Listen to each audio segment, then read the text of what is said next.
राजस्थान के भीलवाड़ा नगर विकास न्यास में लॉटरी प्रक्रिया में धांधली को लेकर कांग्रेस कार्यकर्ताओं ने एक मशाल जुलूस निकालकर नगर विकास न्यास के खिलाफ आक्रोश जताया। कांग्रेस के कार्यकर्ताओं ने कहा कि 90,000 लोगों के साथ नगर विकास न्यास के अधिकारियों ने धोखाधड़ी की है। कांग्रेस नेता मनोज पालीवाल के नेतृत्व में निकाला गया मशाल जुलूस शहर के विभिन्न चौराहों से होते हुए पुणे गोलपो चौराहे पहुंचकर आक्रोश जताया। इस दौरान कांग्रेस कार्यकर्ताओं ने कहा कि भाजपा के राज में नगर विकास न्यास के अधिकारी आम जनता के साथ खिलवाड़ कर रहे हैं। कई बार ज्ञापन देने के बावजूद भी आज तक किसी भी अधिकारी के खिलाफ कार्रवाई नहीं की गई, वहीं किसी भी अधिकारी को पद से नहीं हटाया गया। इतनी धांधली होने के बावजूद सरकार पर सवाल खड़े हो जाते हैं। भीलवाड़ा से पत्रकार पवन बाबरी की रिपोर्ट।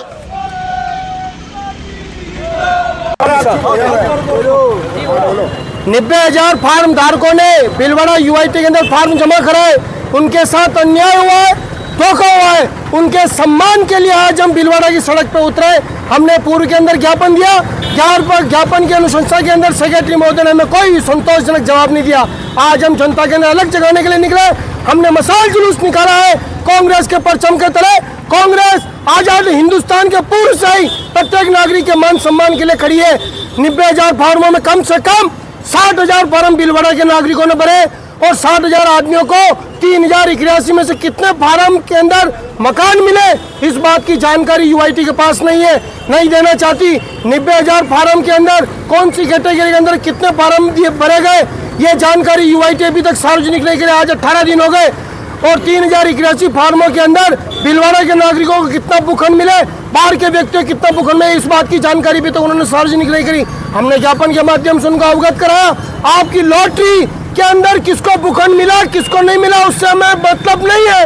हमें इस बात से लेना देना है, आपने लॉटरी की प्रक्रिया को पूर्ण रूप से नियमानुसार नहीं किया है। आपको 10% आरक्षित भूखंड निकालने थे, उसकी लॉटरी आपने नहीं निकाली। और आपको 90,000 फार्म धारकों के फार्म को सार्वजनिक करना था, आपने नहीं किया। इस बात का संशय है कि 90,000 फार्म धारकों के फार्म भी उसके अंदर फीडिंग के अंदर गए या नहीं गए, ये बड़ी चिंता का विषय है। हमारे साथ कानून के ज्ञाता भी है। जहां कोई भी एक प्रश्नवाचक चिन्ह होता है, कानून के ऊपर सवाल या निशान खड़ा हो जाता है। आज भीलवाड़ा यूआईटी आम जन के अंदर अपना विश्वास खो चुकी है और उस विश्वास को पुनर्स्थापित करने के लिए अभी तक लोक सेवक यूआईटी के अंदर IAS अधिकारी लग रहे हैं, सेक्रेटरी के रूप में, कलेक्टर के रूप में। मैं मीडिया के साथियों के सामने आपके सामने बात रखता हूँ, अभी तक 18 दिन बीत जाने के बावजूद न तो सेक्रेटरी महोदय ने न कलेक्टर महोदय सार्वजनिक रूप से मीडिया को आमंत्रित करके हमारे सवालों का जवाब नहीं दिया और हमको देना वो मुनासिब नहीं समझते तो जनता को दे। और आज मैं आपके सामने इस बात को कहने से कभी शर्मिंदा नहीं होऊंगा। माननीय विधायक महोदय जो भीलवाड़ा की जनता निर्दलीय के रूप में जिताया, उनकी परिस्थिति संदेहास्पद है। वो यूआईटी प्रक्रिया के दौरान वो मौजूद थे, उन्होंने किसी तरह की कोई आपत्ति दर्ज नहीं कराई और केवल जनता को लुभाने के लिए केवल एक पत्र लिख दिया। आपने E2 जोन के अंदर जो करेक्शन हुआ था उसको निरस्त कराने का धरती आसमान एक कर दिया। आपने इस लॉटरी को निरस्त कराने के लिए अपनी शक्तियों का आपको विधायक बनाया, जनता की सेवा करने के लिए, अपनी भूमियों का रूपांतरण करने के लिए और उनकी रक्षा करने के लिए नहीं बनाया। इसलिए हम भीलवाड़ा की जनता के बीच में जा रहे हैं। यह आंदोलन हमारा इस मशाल जुलूस से खत्म नहीं होगा। हम पैम्पलेट छपाएंगे, 90,000 व्यक्तियों के घर घर तक जाएंगे। जो 60,000 व्यक्ति भीलवाड़ा के फार्म धारक है, उनके प्रत्येक व्यक्ति घर जाएंगे और आंदोलन को और उग्र करेंगे, जिसकी समस्त जिम्मेदारी प्रशासन की होगी। कांग्रेस पार्टी।